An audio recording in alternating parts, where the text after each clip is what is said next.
미국 세법 하와이 오아후 비즈니스 리커버리 그랜트. 안녕하세요, 라이언입니다. 오늘은 오아후 비즈니스 리커버리 그랜트에 대해서 알아보겠습니다. 얼마 전에 하와이 주정부에서는 오아후 비즈니스 리커버리 그랜트라는 그랜트를 발표했는데요. 오아후에서 비즈니스를 하시는 분들이라면 혹시 본인의 비즈니스가 이 그랜트를 받을 자격이 있는지 궁금하실 텐데요. 오늘 이 그랜트에 대해서 알아보겠습니다. 우선 주정부 웹사이트에 관련 주소로 이동을 하시면 이렇게 오아후 비즈니스 리커버리 그랜트에 대해 설명해 주고 있는 웹사이트가 나옵니다. 여기 보시면 주소가 써 있는데 고정 댓글에 달아 놓을 테니까 나중에 참고하세요. 호놀룰루시에서 약 $10 밀리언 의 연방정부 펀딩을 이 그랜트에 편성해서 팬데믹으로 고통받고 있는 스몰 비즈니스를 돕기 위해서 이번 그랜트를 실시한다고 합니다. 이 그랜트를 받기 위해서는 여러가지 조건들이 있지만 우선 오아후에서 비즈니스를 해야 하고요. 그로스 레비뉴가 $75,000에서 $500만 사이여야만 합니다.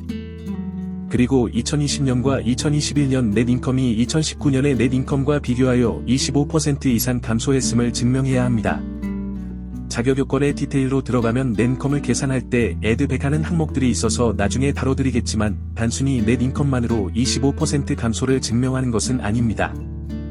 그리고 그랜트의 액수는 $15,000에서 $50,000 사이로 책정이 됐으며 얼마를 주는지에 대한 기준은 나와 있지 않습니다.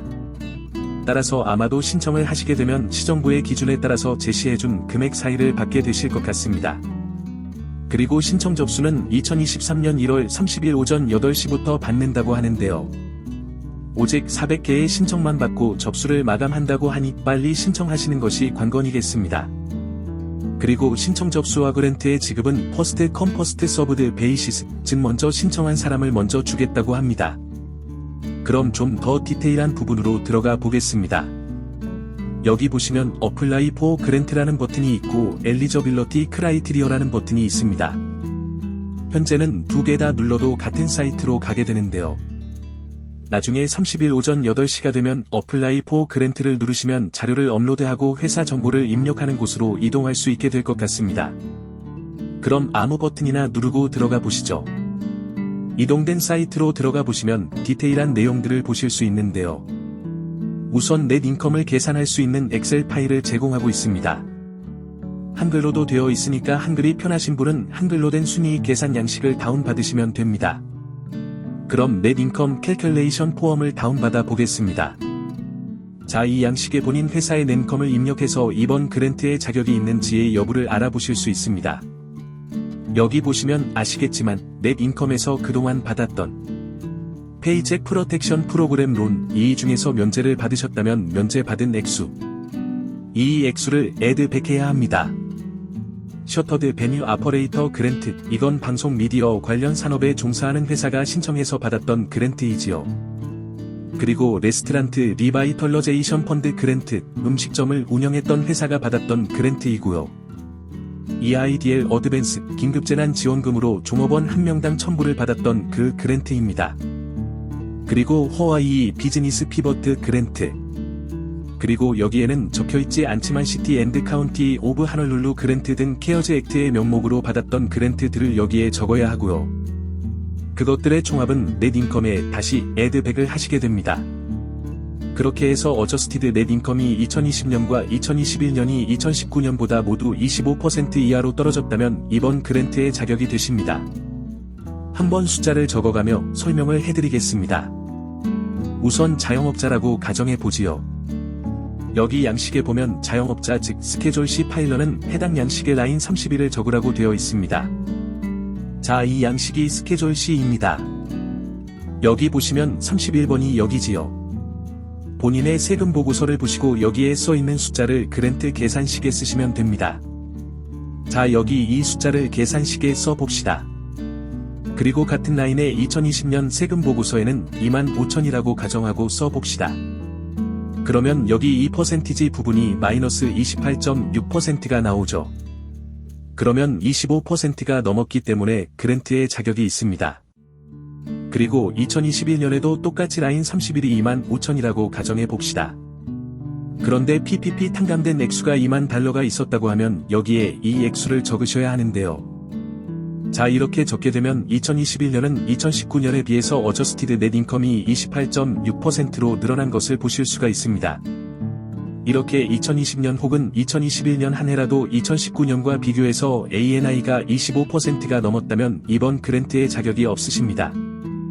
이런 식으로 세금 보고서를 갖다 놓고 본인이 가지고 있는 숫자를 적으시면서 자격이 있으신지 살펴보시기 바래요.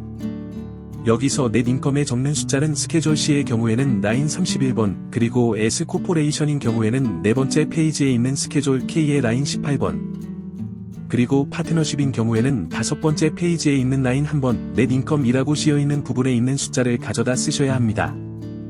그리고 포엄 1120를 파일하는 법인의 경우에는 세금 보고 양식의 첫 번째 페이지 28번에 있는 숫자를 가져오시면 됩니다.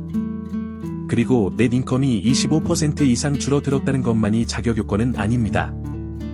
넷 인컴의 요건을 만족시키셨다면 아래의 부분도 만족을 시켜야지 그랜트의 자격이 있는데요. 우선 첫 번째로 영리활동을 하는 비즈니스여야만 합니다. 즉 비영리단체는 신청 자격이 없다는 것이지요. 그리고 스몰 비즈니스여야만 하는데 다시 말해서 종업원의 숫자가 500명 이하면 됩니다. 그리고 최소한 한 명의 비즈니스 오너가 하와이 거주민이어야 합니다. 그리고 비즈니스는 오아후에서 여법 중인 경우에만 자격이 있습니다. 그리고 비즈니스가 중단된 경우가 아니고 현재 연방정부 주정부에 세금을 내고 있는 상태이셔야 합니다. 그리고 한 비즈니스에서는 하나의 신청만 할 수 있는데요. 혹시 브랜치가 있지만 연방정부 납세자 번호인 페더럴 아이덴터퍼케이션 넘버가 하나라면 한 번만 신청할 수 있습니다. 그리고 2019년에 총소득이 최소한 7만 5천 달러 이상 그리고 500만 달러를 넘지 않았어야 합니다. 여기에 넷인컴 시나리오에 대해서 본보기를 보여주고 있는데요. 표를 보시면 이그젬플 1번의 경우에는 2021년에는 25% 이상 삭감이 되었지만 2020년에는 25%보다 넷인컴의 삭감이 적었기 때문에 그랜트의 자격이 없다고 하시는 걸 보실 수 있습니다. 그리고 다른 경우들도 보시면 모두 두 해에 걸쳐서 넷인컴의 삭감이 25% 혹은 25% 이상 있었던 걸 볼 수 있고요. 그런 경우에 그랜트를 신청할 자격이 있음을 아실 수 있을 겁니다. 그리고 혹시 자격이 있으시다면 필요한 서류에 대해서 나와 있습니다. 이 부분은 다음 편에서 다시 다뤄보도록 하겠습니다. 오아후 비즈니스 리커버리 그랜트에 자격이 되시는 분들은 모두 잊지 말고 신청하시기 바랍니다. 혹시 신청을 하시려면 꼭 1월 30일 8시를 잊지 마시고 사이트가 오픈이 되자마자 신청하세요. 먼저 신청한 사람이 서류를 모두 빠진 부분 없이 신청을 한다면 받게 되어 있는 그랜트입니다. 오늘은 여기까지 하겠습니다. 다음에 또 봬요.